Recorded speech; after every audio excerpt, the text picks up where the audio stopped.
What are some declassified government documents that are surprisingly terrifying? Project Sunshine, where the US government bought remains of dead infants to test for radiation. When they took limbs from them, the parents were never told. One mother wasn't allowed to dress her daughter for her funeral because doctors had removed her legs and didn't want her to find out. Is anyone else ridiculously disturbed that they named that Project Sunshine? What the fuck? The German radar guidance system Wotan was a great example on why your project/operation names should have nothing to do with their content. LE5. During WW2 the British gained some intelligence referring to a new radar system called Gerald, also known as Wotan. Wotan being a single-eyed mythical god, engineers were able to figure out what the system was and how it worked, based on it using a single beam, one eye. Good thing the USA didn't call if Project Dead Kid Limb then. Yeah, the actual Project Dead Kid Limb is for something totally different. Jeffrey Dahmer's full confession, a couple of 100 pages of pure madness. Necrophilia, dismemberment, skinning, lobotomy, body part preservation, cannibalism. Dahmer became pretty close to his interrogating detectives, Dennis Murphy and Patrick Kennedy, and provided a lot of detail to them. A lot of it in a pretty candid, offhand manner. Dahmer should have been prosecuted for what he did in the army. Source: for capture it began the day he and Dahmer, an army medic, were put into a room together. The assaults began at once, and, eventually, he leapt from the third floor window to escape. I had probably been raped 8 to 10 times, I don't know. He was tying me to the bunk with motor pull rope. He took all my clothing from me. He would either beat me before he raped me, or he would beat me after. Jesus fucking Christ. How does that go unpunished? Probably the same way that sexual assaults go unpunished in the military, even though it's pushing 20% in the Marines. And that's mild compared to the Air Force. Edit. After convening with members from other branches, it appears that every branch of the military reports numbers of occurrences, but will fudge the numbers of another branch in order to point the finger and make themselves look better. I will never understand how the two main movies on Dahmer barely even touch the fact that he was a cannibal/necrophiliac/butcher. Same thing with the recent Ted Bundy movie with Efron. Like really? Dude went back to his body dump sites weeks later, dug up his victims, and had sex with their corpses, and you're not going to mention that? Edit. I'm aware of the purpose of the Bundy movie. Nothing that anyone is saying is negating the fact that they could have alluded to what he did at the end of the film when it's revealed that he was in fact guilty. Instead, we end up thinking that he's just a serial killer/rapist, rather than getting the full picture that he was far more disturbed than that. He truly was a monster, as the title states, and a big part of what separates him from other serial killers is that element of his MO. WTF. Necrophilia is insane on its own, but to go dig up the bodies weeks later and then have sex with them is just, I can't even think of a word for that. The smell of a dead cat left for a few days in my neighborhood made me gag. Imagine a rotting human corpse. Could you imagine the stench? How did dude's dick not fall off after? It's even worse when he would go back to find the bodies totally decayed, or while life had gotten to them, he would just grab handfuls of gore and viscera and fuck that. I came here to enjoy my Sunday morning. Goddammit, Reddit cool info though. Operation Midnight Climax. The government hired sex workers to dose Johns with LSD for research purposes, so to speak. Midnight Climax sounds like a porno. It basically was. Threat level midnight.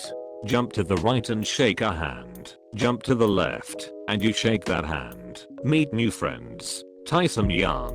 That's how ya do the scan. CIA involvement in starting the Guatemalan Civil War, which lasted 36 years and led to the genocide of hundreds of thousands of indigenous people.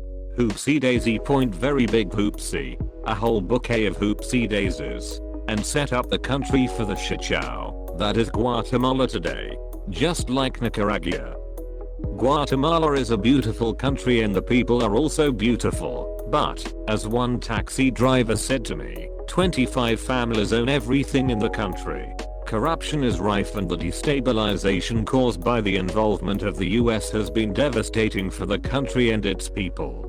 I watched from my hotel balcony as people came to the lake to bathe and wash their clothes and set up the country for the shit show that is Guatemala today, just like Nicaragua. And now we deny people asylum from the mess we created and tell them they should stay and fix their problems at home. One US bomber accidentally dropped a nuclear bomb a short distance from a major US city, can't remember which, but luckily it didn't detonate, off the coast of Georgia. They still haven't found it. No, they know exactly where it is. It would just be more dangerous to retrieve it than to just leave it alone. It's off the coast of Savannah. Fallout 5 and Savannah confirmed. Let's start it. Good idea, Pussy Blaster 69. 420. My hometown was littered with radioactive waste by the federal government as part of the Manhattan Project. Then we wonder why cancer and thyroid conditions are the norm. I grew up 2 miles from the Lake Ontario Ordnance Works site, and my dad grew up on 89th Street in Niagara Falls in the 40s. He says that he remembers sitting on the train tracks as a kid watching the hooker chemical trucks bringing 55-gallon drums to the Love Canal. That whole area was contaminated with all sorts of nasty stuff. So what did they do? They bulldozed it over and built houses on it, of course. Then in the 70s, when people were noticing toxic sludge in their basements, kids' feet were being literally burned by the high levels of phosphorus in the ground, and people were getting sick. They acted like they knew nothing. Eventually people sued, and the whole area was evacuated. They tried to clean it up, but they basically put tons of dirt and clay over the area as a cap, and it's all fenced off. You can see it when you drive east on the Niagara Falls Expressway to Towanda. For the Lewiston storage site, also known as the NFSS Niagara Falls storage site, I've read documents where they had hazardous storage barrels sitting exposed to the element, with seepage and all that. Again, they've covered everything with clay to stop it, but it's already in the ground. The bad thing is that there's a large elementary and high school, Lewiston Porter, about 2 miles from the site, which is actually on property that used to be part of the site, but was never used, and was sold to the county. Needless to say, the cancer rate among long-term staff and teachers is higher than average. I'm glad to have finally moved away. Military waste is way worse than civilian waste, and comes from an era of reduced safeguards. Pretty much any site involved with early bomb development should be a Superfund site, and should be retained indefinitely by the government. Military lax regulations for environmental impact isn't limited by nuclear either. Groom Lake Acker Area 51 is purported to be extremely toxic due to various chemical leaks and dumps, and testing around the lake. In East Germany, a committed freedom fighter and her husband had dealt with having her home raided while she was away, being arrested on the way to protests and all sorts of state-sponsored harassment. After the wall fell, she was able to read the documents the Stasi had kept on her, and found out her own husband was an undercover agent, and had written many reports on her activities with a bloodless banality. Suspiciously, she always has a headache when I propose having sex. Possible capitalist plot. She's always volunteering to take the children to school on Mondays. Possibility of capitalist indoctrination of our children? Must interrogate them later. British Metropolitan Police Services have done exactly the same on ecological protesters from organizations like Greenpeace. There was literally a case a few years back, like 5 years ago, an undercover cop I believe married, and even had kids with a protester he was investigating the whole way through. And then he didn't have to pay child support costs. He was on the job, and our government said they weren't liable either. Fucking joke. The Department of Health and Human Services practiced female sterilization on Native American women all the way through the 1970s. Kinda sobering knowing that we were using tax dollars to suppress indigenous birth rates less than 50 years ago. This was so prevalent that between 25–50% of native women were sterilized against their will, and their birth rate dropped by 3/4 following this time. Black and poor women too. I remember reading a story about a 12-year-old black girl in the South in the 60s going to the doctor for an appendectomy and leaving sterilized without being told. Many didn't find out for years until they realized they should gotten their period by now or were having trouble conceiving. Not long ago, yet we still have certain groups of people shocked and confused by the distrust and disdain many people of color have towards the US government. Operation Northwoods, a plan for a false flag operation that came from the Joint Chiefs of Staff and Department of Defense in 1962 and given to JFK, who turned it down. The plan called for the CIA to commit terrorist actions against US civilians across the United States and frame Cuba, allowing us the right to invade and depose Castro and the communist government there. It was declassified and can be found online at the JFK Library. Terrifying that no one knows or seems to care that this was suggested by our government to the president. My high school English teacher mandated that I read this. I didn't understand it at the time, but he was responding to my question I posed him. As an airborne vet, why do you seem so jaded in regards to US history and politics? Still one of my favorite teachers to this day. He and I were able to go into a lot other ost things the US has done. So it's completely feasible that 9/11 was a false flag operation. When people suggest the US did 9/11, I try to remind them that false flags can be simply letting an own plan happen without stopping it. CIA invested millions in trying to make cat spies. $20 million to be precise.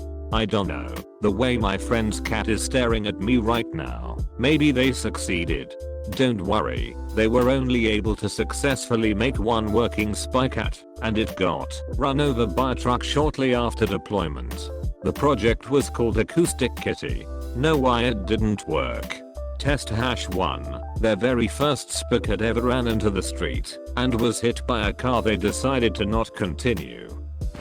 When the Space Shuttle Challenger was destroyed, it was reported that all 7 astronauts were killed instantly. It was revealed decades later that some, if not all of the astronauts survived the initial explosion, as the cockpit cabin had enough protection to not be breached. For 2 minutes and 45 seconds, they were awake and aware as they plummeted toward the Atlantic Ocean. Understandably, NASA knew that the news of their terrifying death would have crippled the space program even more than it already was. We looked at this in flight school and pretty much there's evidence to support that the crew was still running their procedures even after it was obvious shit hit the fan. They didn't die accepting their fate, they died astronauts. That's something to be admired. The same happened with Columbia. The crew were working the systems to try to troubleshoot and recover even as the space shuttle was burning up and breaking apart around them. The crew cabin was the last piece to break apart. So what was the actual cause of death? Pardon my stupid question. Trauma from impacting the Atlantic Ocean at terminal velocity. My previous answer to another post. Not sure if this has been mentioned or not. I'm not scrolling through a million replies. The site is run by a guy named John Greenwald, u/Blackvault. Started putting in FOIA requests when he was 15 and never stopped. Currently has what is arguably the largest privately owned collection of declassified information from the US government anywhere, and the entire archive is accessible for free. Not a direct answer to your question, but anything you want to know about stuff the US government was up to can be found buried in there, and he's taken the time to sort some of the more interesting stuff out to make browsing easier. Cheers. His Black Vault podcast is always a good listen, even if you don't buy into the UFO stuff. He doesn't hesitate to point out the bullshit from anyone, whether they are believers in this stuff or not, and gives a lot of time to skeptics to put their side of the argument, and treats everyone with respect. As a part of the Army and CIA's experiments into mind control, they put electrodes into the pleasure centers of dogs' brains. Initially, they wanted hundreds of dogs. They only actually got 10, and of those only a few were implanted. The ones which would be remote controlled by zapping them, and essentially giving them a dose of dopamine when they were facing the right direction. The controllers would stop the dope zap when they wanted the dogs to stop, and then the dogs would reorient themselves until they were facing the correct direction. This meant when the controllers weren't present, the dogs who had been implanted would continually spin in circles, even in their cages, always looking for the direction that gave them that next hit. The program ran out of funding in the mid-60s, and the dogs were destroyed. If you want to read all about it, and other things that the US and governments around the world are up to from the horse's mouth, I highly recommend theblackvault.com, the website of /u/blackvault.